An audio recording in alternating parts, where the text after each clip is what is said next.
Welcome to another episode of the Dani Ariza Podcast. Today I have a very special guest, even though they're all special, but this guy I have known for a while. He was the one who helped me find my own house. He was the one who helped me sell my own house, and somebody that I do quite a lot of business, and I fully trust with all my clients and vice versa. I have Christian Rugel from broker from X Realty. Did I get correct. that right? You got it correct, yes. Danny, thank you so much for the introduction. Thank you for having me. It's a pleasure to be here. Yeah. So how's business, man? Business has been good. It's been good. You know, the last quarter of 2024, I feel like with the elections and everything that was going on in the economy and the uncertainty, I did see a little bit of a pullback. Once the first quarter came and the weather started to warm up, it's like everyone just came out of the woodworks. Yeah. You know, we have this adage saying, spring market starts right after the Super Bowl. Yeah. And it's true and true every single year. We literally just had the Super Bowl, and then right after that, my phone was just going off the hook. People referring clients to me, especially buyers buyers more so. But the market, it's picked up. I mean, it is very challenging. I'm sure you're very well aware of this, just because what we've been experiencing for the last few years, we don't have enough inventory. Yeah. And we're still having that challenge, and I think we're going to have this for quite some time, especially in New Jersey. Yeah, no, absolutely. I mean, it's amazing because everyone thinks that, here in New Jersey, things are like the market is just blowing out, it's booming. Like prices just keep going up and up. But it's not the same thing everywhere. Like, like I do a lot in Florida, and things are sitting down there for 6 to 9 months. So, it goes back to the old saying, like, real estate is local. It really is. It really is. And they just people shouldn't get caught up on the news. Yeah, the clickbait media that's out there saying that the market's going to crash. But there's just no way that can happen because there's no inventory. We have so much inventory that's tied up because so many people have these very low interest rates. And, it's going to be like this for a while. I've had scenarios where I've had clients sell their home here in New Jersey and then move to Florida, which is like the best case scenario because you had the strong demand here in New Jersey where you're selling your home 6, 7, 8% above list price. And then you're able to go to Florida and buy something that's 20% cheaper this year than it was last year. I mean, that's beautiful. So you're seeing that. Yeah, yesterday I had a conversation, with one of my past clients who came in, and she's looking to purchase an investment property down in Tennessee. And she has a single family home in Richfield Park. Okay. And I was like, look, you might be able to get like $700,000 for this home. And she was like, what? Wow. And I was like, yes, you're gonna be able to get those capital gains tax free because she used to live there just about a year ago. Okay. And you should really move, put the money someplace else. But yeah, those are certainly the best scenarios. So let me ask you, kind of like backtrack, how long have you been doing this? Where do you do most of your business? So I started in real estate in 2017. And when I say I started in real estate in 2017, it's because my first year I was a developer. So I was fixing and flipping homes. Then I realized that I really like to be in front of clients. I like the face-to-face interactions, the consultative approach. So in 2018, I got my license and became a realtor. Most of my business is done in Morris, Sussex, and Essex County. And it's been a beautiful run. Essex County? Essex County, yeah. So when I say Essex County, like Livingston, Short Hills, a little bit in there, so those type of towns. Oh, okay. And who's your typical client? So my avatar client, they range. So most of my clients that come to me organically or from referrals are typically somebody that's buying maybe their first home, but they have very good jobs. So their price point is usually like around $900,000, maybe $1 million. And I used to love this price point when you represent a buyer because typically you're not going to that huge bidding war. But now, since prices keep going up, even at that $900,000 $1 million buyer, there's still a bidding war. Where before there was no bidding wars, or maybe you're competing against one person. Now you're still competing with 5 or 6 people. Yeah. So, I mean, that's typically the clientele that I work with, but I work with everyone, from that single 1-bedroom condo that somebody wants to sell to that 8,000 square foot sprawling mansion. So everything in between. Yeah, no, it's I've seen it like Bergen County, I have a couple of buyers that are, just basically they started looking at around 750, 800 for a single family home. And they're like, oh yeah, no, we can definitely, like, we want to stay there. They could qualify for like 1.2. Okay. And they're thinking this is more than enough. Yep. And I'm not going to lie, when I had the conversation with them back in like September, I was like, yeah, no, that's fine. Yeah. All of a sudden, it's like they cannot get an offer accepted anywhere in Bergen County. I feel like buyers, they come up with their thought process on Zillow, right? And then once they actually hit the pavement and see what's out there and what that $700,000-$800,000 price range gets you, then they're like, you know what? Let's run our numbers again. Yeah. Let's see how realistic it is to buy something for like $900,000. What impact is that going to have on the mortgage payment? And then they convince themselves, like, you know what? This makes more sense. We could do this. Yeah. The $600-$700 a month, it's not going to kill us, but we get a better house. Yeah. And that's typically what happens. I mean, I think that's kind of like what happened on our last deal in September. The one that we're closing more is where it was like conversation was like 700, 750, ended up being what, 960? Yeah, exactly. Yeah. So it happens all the time. Yeah, it's like I literally tell people when they come to me and do numbers, it's like, look, I'm gonna give you the maximum that you qualify for. I like that. And then we're gonna go ahead and talk about what you want to do. And then once they do it, I'm like, look, just have an open mind, because once you hit the ground, it's very possible that you might decide. And then it's like 2-3 offers that don't get accepted, and they go like, oh, you know what? This is real. Like, I have to go higher if I want it. Exactly. And then they always have to decide whether, hey, is this the right thing for them or not? Obviously we never push them, but it's kind of like a discovery. That's exactly it. Yeah. And again, you don't realize that, because one thing is looking online on what you think you can afford versus actually hitting the payment, opening the door, walking through the properties, feeling the properties, and knowing like what your budget actually gets you. Yeah, I think that same thing happened with us when we were looking at our house. Yeah, same thing happened. Yeah, just the same thing. Like we were like, oh, I don't want that, and then all of a sudden we're like, oh yeah, we're gonna waive appraisal and we're gonna do this. Yeah, I remember all that. It's like, no, listen, I'll take it. Yeah. When you fall in love with something and you realize what the market's like, it's worth it, because in the short term, you may feel like you're overpaying for a property. But when you're buying a property, you have to look at the long run. How long are you going to be in this property for? Is it 3 years, 5 years, 10, 15 years? And even though you may be paying 5, 6, 7% more initially, you're going to recoup that in 1 year, because the market just keeps going up in New Jersey. Yeah. So you have to look in the long run. Yeah, no, I mean, listen, it's our house. Right now, when you see houses around here, it's just like there's no... I'm sure you have a ton of equity. Yeah. The other crazy thing is that, and you can talk a little bit more about it, it's not just price, but location too. Yeah. If you remember, we were thinking, oh, we want Berkeley Heights. Yes, I recall that. And we want Berkeley Heights, and we saw a house, can't remember the address, but we saw a house for like 580, I think it was. It was on the main road. I remember that. It was on the county road with the double yellow lines. Yeah, and it's like, oh, this is just it's too much and stuff. That house is probably worth right now like 800, 900,000. Easy. And then it's like, oh no, I don't want to go that far to Bridgewater.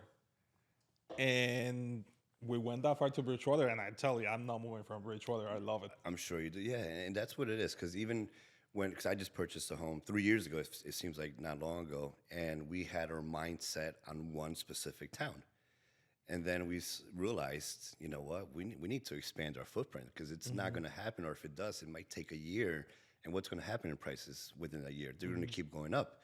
So we expanded our footprint, and we moved to Sparta. And at first, we were like, we don't know much about Sparta. I feel the same way. We're never going to move from Sparta. I love Sparta, love the school system, love everything that the town has to offer. So I'm going to be there until the kids are out of the house.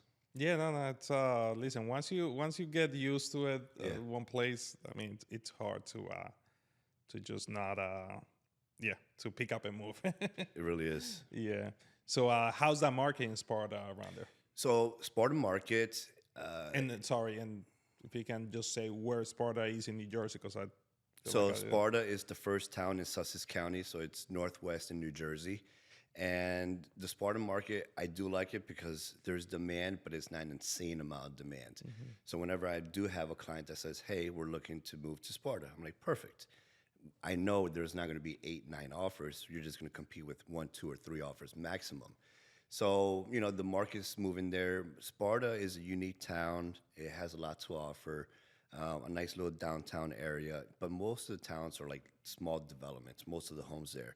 So you have a lot of McMansions, essentially. And that's probably like 85% of Sparta.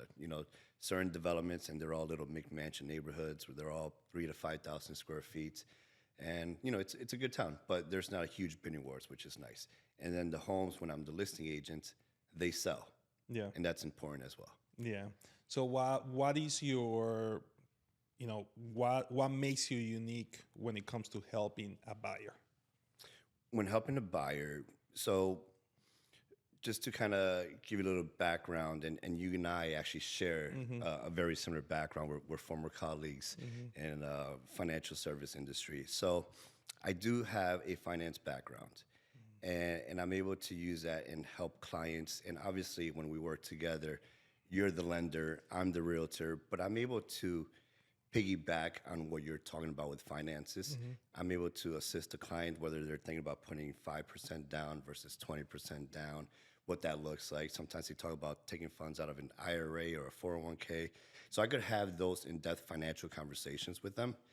Aside from that, as I mentioned, I also fix and flip homes. So when I'm representing a buyer and they're looking at, let's say, the kitchen, the countertops, the subway tiles, I'm looking at that stuff, but I'm also looking at what's potentially behind the wall that my buyer doesn't see because they're distracted by all the shiny stuff. So I'm looking at the basement. How does this basement look? Does it seem like there's moisture in there? Does the 12,000 BTU furnace, is this sufficient to power the whole house? Yeah. The central air system, how old is this unit? It wasn't on the seller disclosure. I'm looking at the tag to see the age of it. So I'm going above and beyond to make sure that there's no red flags with this house. And what that does, it could help my client save money, time, and energy on bidding on the wrong house. Yeah. And as I mentioned before, there's so much demand. And with a buyer, the buyer needs to experience what it feels like to get an offer rejected. And that's the only way that they realize, like, wow, this is true. What Christian told me in our buyer presentation is factual. There's a bunch of offers.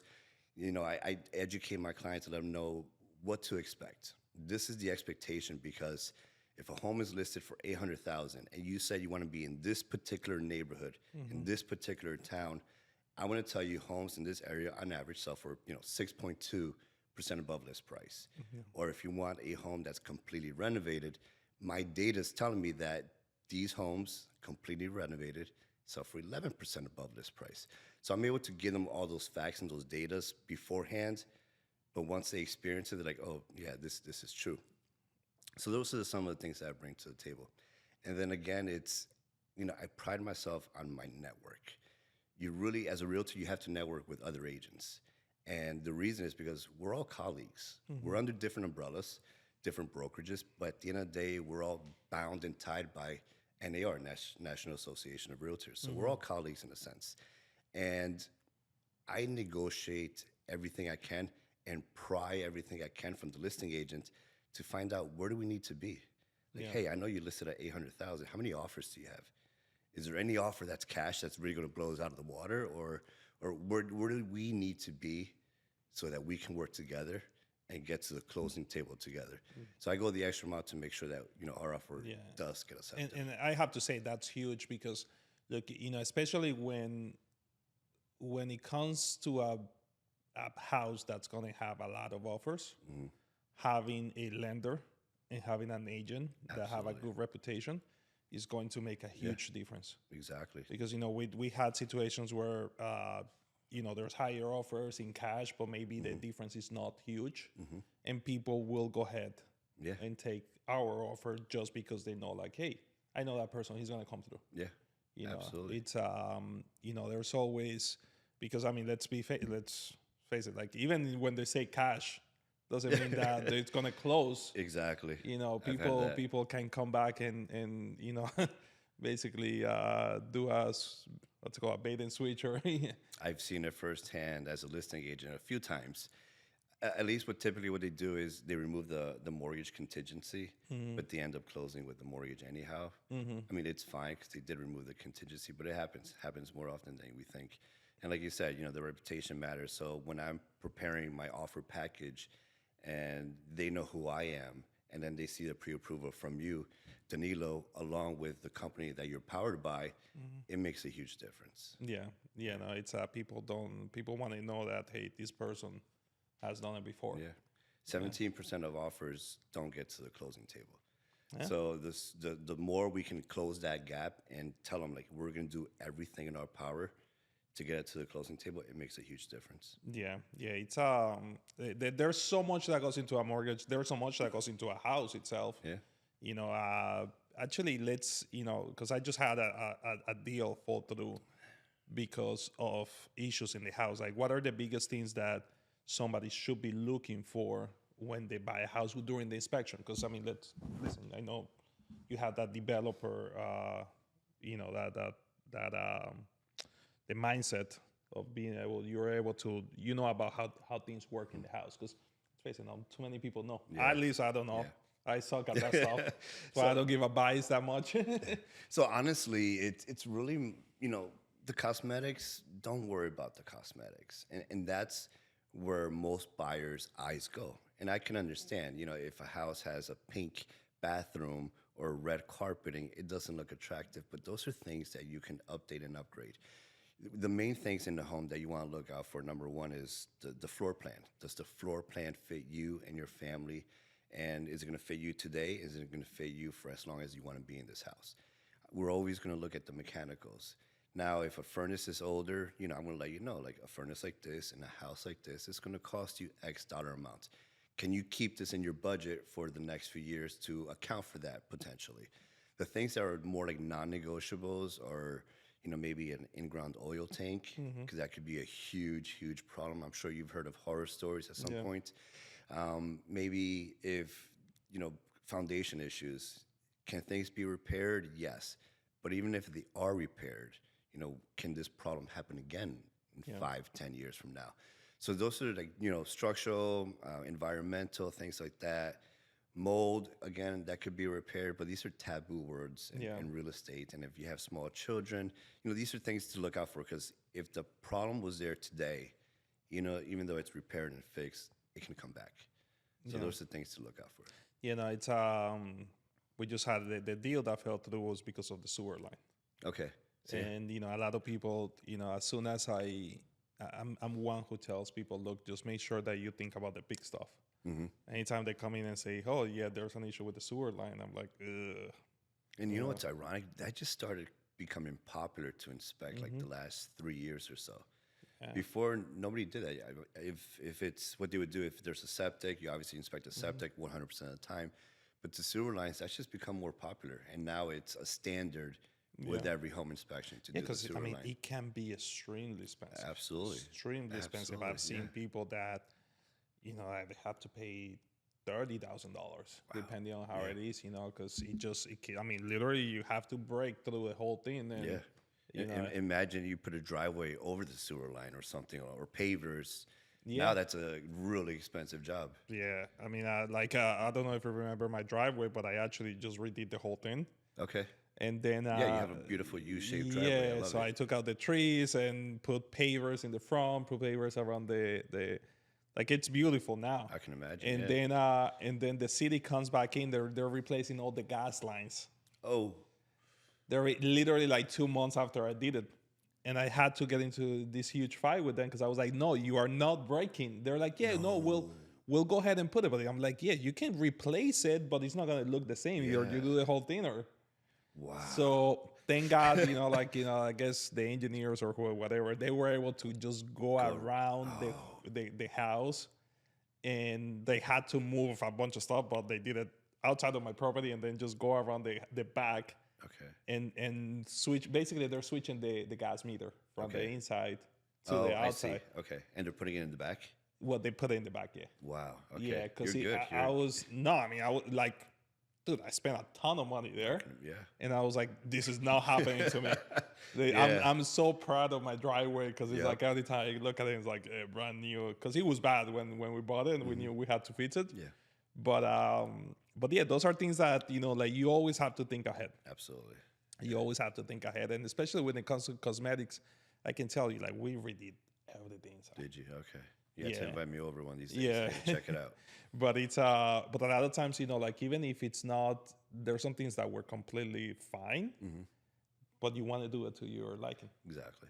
You want to do it to your liking. And that's what I tell my buyers too. You could buy a home that's renovated, but whoever renovated did it to their liking. When you come into a home that needs renovation, number one, because of that, you're not going to get into that huge bidding war. And number two, now you get to renovate it to your liking and to what you guys like. It just makes it so much better. Yeah, no, a lot of, listen, the houses that don't need a lot of work it's very hard to get right now. They're just like everyone wants them. Exactly. If they need a little bit of work and you can handle it, I always tell people, look, that's an opportunity for you to go in there and just, really make some money and be able to get a good deal. Exactly. What I tell my clients is the ideal home is to buy grandma's house. Yeah. And what I mean by grandma's house is that's the house that has that blue carpeting and the pink bathroom. But grandma took care of the house. Grandma probably put in a new roof already and took care of the furnace and the air conditioner. But the carpeting is going to be ugly and the paint color is going to be ugly. But you go in there, you fix all those things or renovate it, you renovate it to your liking. Now you have a ton of equity. That's sweat equity right there. So that's my adage: buy grandma's house whenever possible. I don't know if you remember, but our house is a grandma's house. The lady. Yeah, exactly. Yeah, it was and she took good care of it. Yeah, she took good care of it. Yeah. So now let's flip it. Okay. What about when it comes to a seller? What makes you unique when it comes to being a listing agent? Okay. So I've noticed that, and again, I mentioned to you, I work with all clients, right? Whether it's a one-bedroom condo to that 8,000 square foot sprawling mansion. And I noticed at one point when I was working with that 8,000 square foot house or that type of client, the luxury clients, I would give them a higher level of service. I would really cater to them, do everything possible. And I thought to myself, that's not right for the one-bedroom condo owner. They deserve my full attention and my full level of service. So that's when I said, you know what? Luxury it's not a price tag. Luxury is an experience. And I want to be able to provide all of my clients the same experience, whether it's $300,000 or $3 million. So every single one of my clients, when I'm their listing agent, they get my full package. Professional photography, videography, retargeting ads, aerial shoots, 3D drone, 3D tours, staging, which is something I include. Most people don't include staging, or they do. They do it a la carte, so they'll charge you a higher commission for that. Everybody pays the same commission, and everybody gets my full service. My negotiating skills, I feel like, are bar none. I do everything possible to negotiate on the best behalf that I can for my client to make sure that they're getting two things. Number one, the highest dollar amounts for their property, and number two, on the best terms. Sometimes I'll have a client that they want to sell their house, but they need their proceeds to buy the next home. So I a lot of times negotiate a use of occupancy. So my client can sell their property, collect the proceeds, still live in their property for 30 or 60 days. Now they have all that money to take it to their next property. Or you can use our buy now. Or I can use that, yes. Which we did. We started with one of those. So, either option makes sense, but, it's really negotiating and thinking outside the box and giving your client that extra level of service. Yeah. Now, what would be your advice to someone who's thinking about selling a house? What should they do to the house? How should they prepare?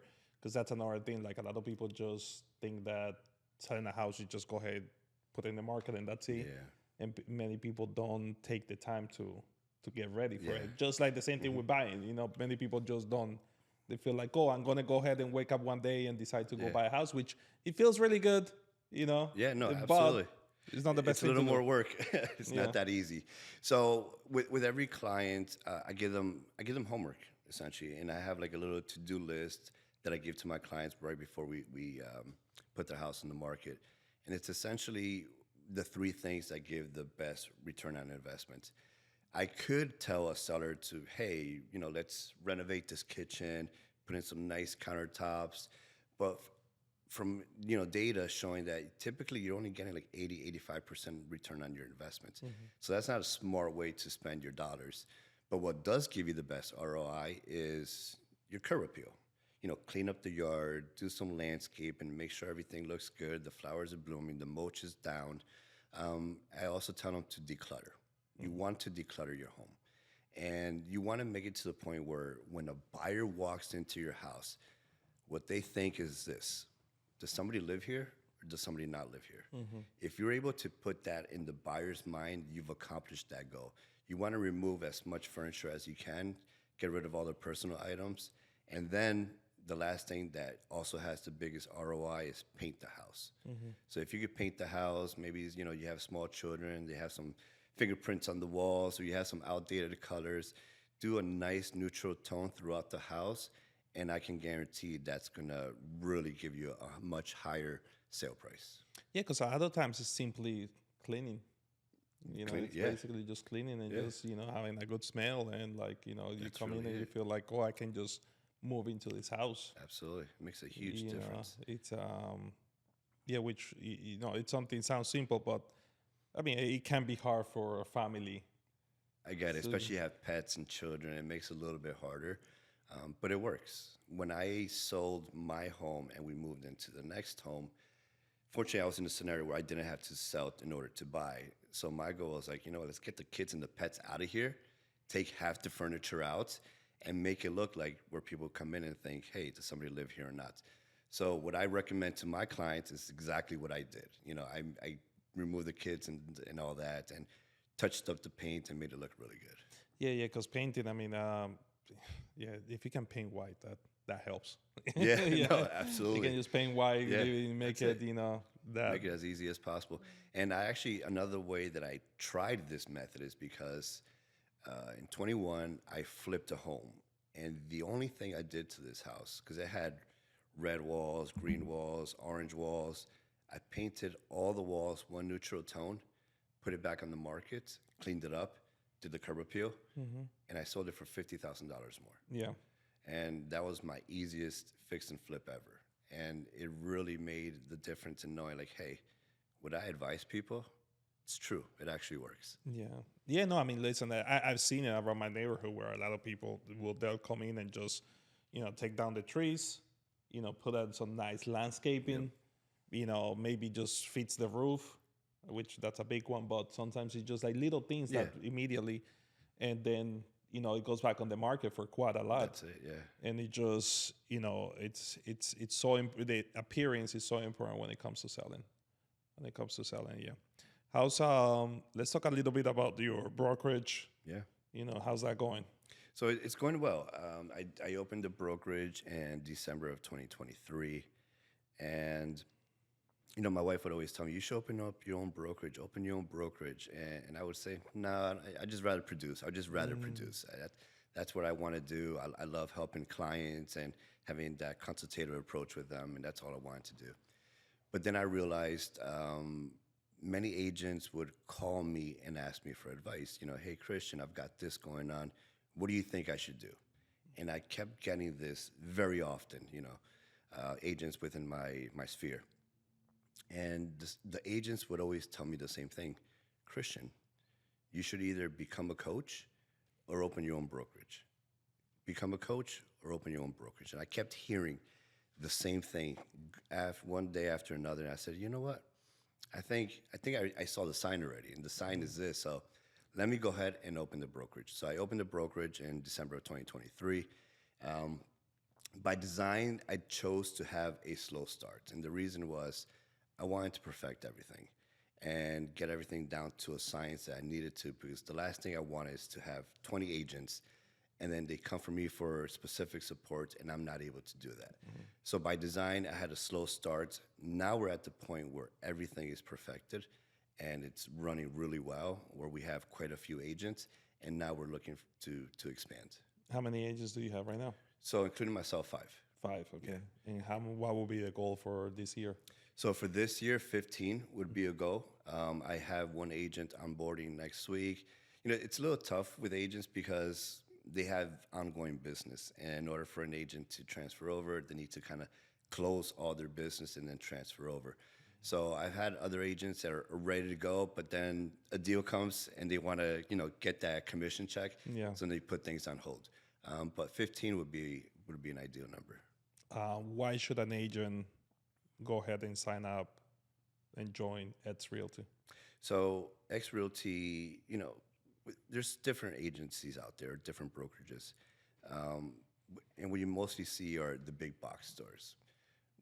I don't want to lead with price, but the big box stores do charge their agents a ton of money.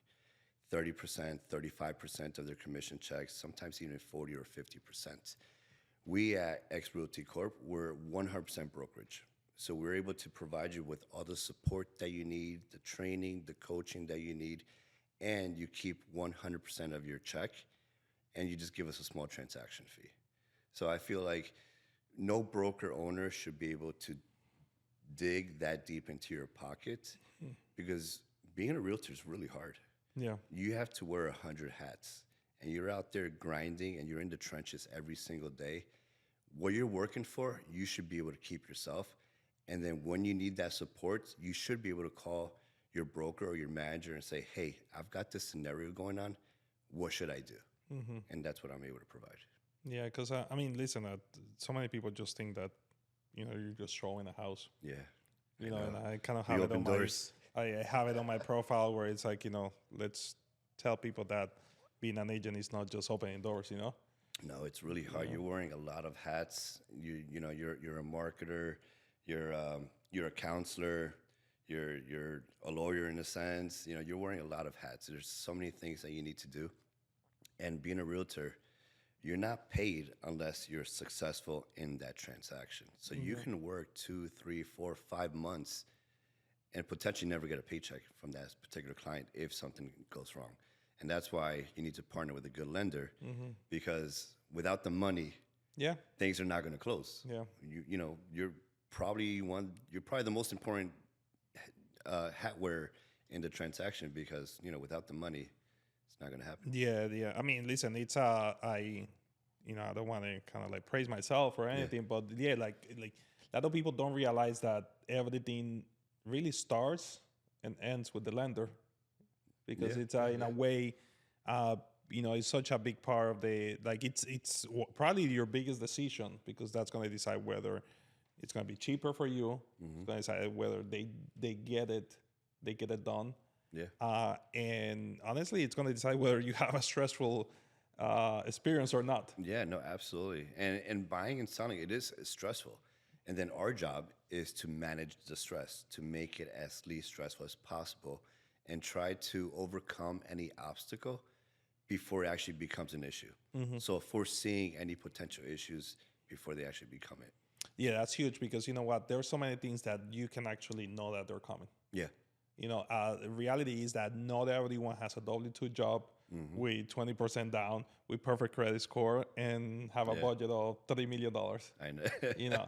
Everyone, especially in this market, what you start seeing more is that people are just barely qualifying for everything, just like we're taking it to the mats. Yeah.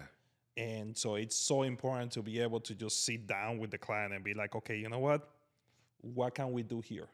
Yeah. And going back to your topic about, talking about having a finance background, we used to work at one of the big banks. Yes. And just being able to, one thing I do is I'll go ahead and look at the whole picture for the client and be like, okay, what can we, this person wants to get $1 million loan, right? And he's not comfortable with the payment. What can we do on the other side? Can we pay off these things? Does it make sense to like maybe just put a little bit more money? Does it make sense to put less money? Yes. All those things are so important.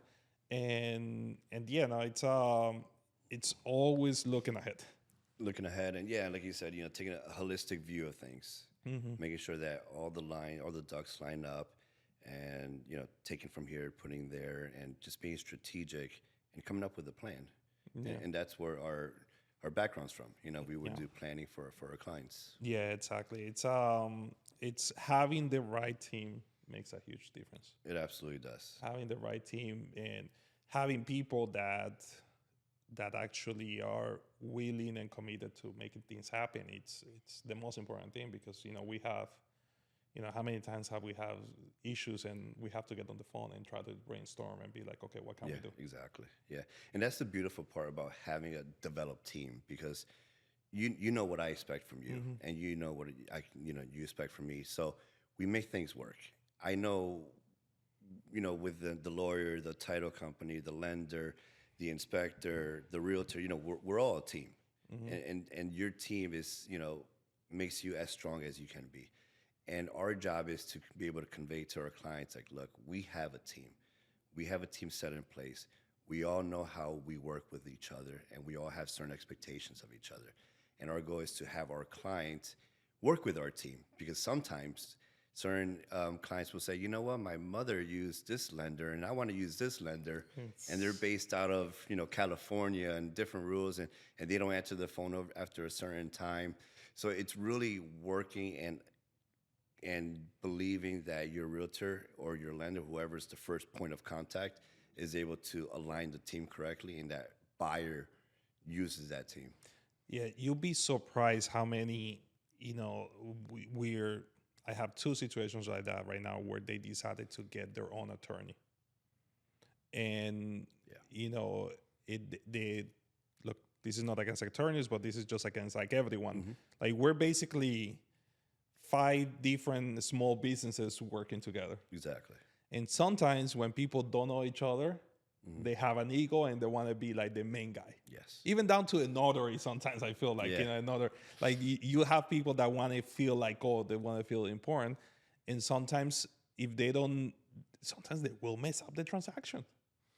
I just had this happen to me. Yeah. So I worked really, really hard to get an offer accepted for a client, where my client calls me, he's like, Christian, this is the one. I want this house, make it happen.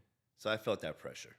And this is where I'm thinking, okay, what can I do to be strategic to make sure that this offer gets accepted? So it was a coming soon, and I looked at the showing time that we were able to see, and they had a ton of appointments lined up already. And I knew that this house was going to go really fast. So I called my client. I was like, what do you think about making an offer on this house before even you see it? And he's like, done, let's do it. That's how much he wanted this house. So we came in with a very strong offer, positioned everything very nicely for him to get the offer accepted without even looking at it. The buyer, the listing agent, knew who I was. He said, you know what, I think we can make this work. We made it work. We had a signed contract. So now I tell my client, look, I recommend we use this certain attorney. And he goes, no, I'd rather use my attorney. And I'm like, okay, who's your attorney? So I look him up, and first thing I saw is that, yes, he does do real estate law, but he does like 14 other types of law as well. And that was my first red flag. I'm like, this attorney spreads himself way too thin. If real estate is not his focus, we're probably not going to get out of attorney review and into to the closing table. So I did tell my client this. I was like, look, I advise you against this, but at the end of the day, you're the buyer. He said, no, I want to use my guy. So needless to say, we get the offer accepted. The seller's attorney writes a review letter right away. The buyer's attorney takes his time. First day goes by, nothing. I'm calling him, texting him, emailing him, no response. Next day goes, no response. And I tell my client, like, your attorney's going to kill this deal. And then the attorney says, well, I have 3 days to get back to them. So by that time, they start showing the property because they felt like we were not serious. And they accepted an offer that was like $40,000 above what my client was going to pay for it. So having the right team is pivotal. Yeah, to make sure, that was literally exactly what happened to us, where like, the guy, he's in court on Fridays and Mondays. Yeah, exactly. They're litigators. So like, okay, great for you, but like, listen, you gotta get on these. And the thing is that, again, we're working in a market like this. You're basically just trying to gain any type of competitive edge. Yeah, absolutely. And there's no reason to take more than 3 days There's no reason to take more than 2 days on attorney review unless there's a big issue that you're trying to figure it out. Exactly. You know, like and yeah, people just decide to like use, like, you gotta have, you know, and this doesn't mean that we don't take care of our clients or we're not looking out for them, but you just gotta work with someone who knows what's going on. Yeah. Because it just absolutely. I mean, yeah, you need, you know, if it's an attorney, their main focus should be real estate law. And that's the thing, you know, we would only recommend people that are professionals that know what they're doing and will get the job done. Yeah. And let's put it this way, like, you wouldn't come to me and give me, you know, send me a referral if all I do is commercial loans. Yeah. Like, you're just not gonna, like, no. If all I do is commercial loans, say, hey, you know, like, you don't know what the heck is going on with this. That's exactly. You wouldn't go to a cardiologist for, you know, for a foot pain, foot pain or lower back pain. You know, yeah. It's and yeah, there's you know, there's a lot of issues where people, like, their ego just gets in the way too, where it's like, hey, I want to be the one telling the client what to do, which is fine. Look, you got to do what's right, but at the same time, we all got to work together. That's it. You know, I think we all have to be in the same car, but the realtor has to drive. Yeah, it depends, no? It depends. Yeah, I think you know, I think you know, you gotta have you know, you gotta have one person that handles the whole thing. They kind of spearhead. Yeah, spearhead it, you know, because it's just there's so many moving parts. Yeah, you know, there's so many moving parts, and you gotta be able to just say, okay, you know what, this is the direction that we're gonna go. If you have too many cooks in the kitchen, you know, there's always going to be an issue. But and that's like in any industry or any project that you're working on, there has to be like somebody spearheading it. Yeah, I mean, I always say whoever is which most of the time is the agent, whoever is talking to the client the most, which is usually the real estate agent, that person is the one that has to, you know, whoever understands the client's needs and wants, that person has to be the one. You know, making the decisions, because, you know, in your case, you knew your client wanted to. Yeah. You really wanted the house. And now, you know, going to pay a lot more money. Yeah, exactly. Yeah. I mean, he secured it, you know, for like 50,000 last, 40,000, whatever it was. And now we're back in the trenches and we're looking for the next one. Yeah. And hopefully on the next accepted offer, he learns his lesson. Yeah. Which, again, that's what it takes that's what it takes to get there too. Yeah, you have to experience it. That's what you have to experience it. Yeah. Now, any plans for this summer? Like, you know, personally, like, are you planning to travel or anything? So, Costa Rica in, when is it, June? Our brother's 50th birthday, so we're all going to go 50? Yeah. Oh, wow. Yeah, 50. So we're going to go to Costa Rica for that. And summer is usually the busier season, so I do work a lot. I try not to travel much during the summer months. Throughout the year, yes, but not so much in the summer. But my beautiful moments in the summer are spent on the lake. Oh yeah, which lake is it? Lake Hopatcong. Yeah, I have a boat. That's where I find my freedom. That's where I'm able to distress from all the. I think I saw your son. He's already. Yeah. My son, my daughter, you know, they all love it too. So it's really good. I don't like boats. I get sick. That's my true passion. I mean, I love it. As soon as I hit the water, it's like I get a rush of dopamine. Yeah. And I just feel good. Like the water just makes you feel good. Getting the sun, and it's just, you know, it's the boat to me is like your equivalent to your golfing, I'm sure. Yeah.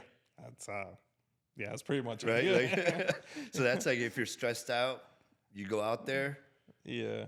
And you let it all go. Even though lately I have to say people keep calling me when I'm playing golf, you know, for issues. Yeah. No, call me for business, not for issues. Come on. No, I'm joking. I'm joking. That's a joke. So I've actually tried to work on the boat. Yeah. I'll bring my laptop in my bag and everything. And I can't do it though. I can't do it. I realize that when you're at work, you work. When you're, you know, in your own time, you know, take that time off. If you're with family, be with your family. And you had to segregate the two. Yeah. So I can't work on the lake, and I'm not. Yeah, no, I'm actually trying to do that nowadays, which is, you know, like in this business, we're on demand at all times. Yeah.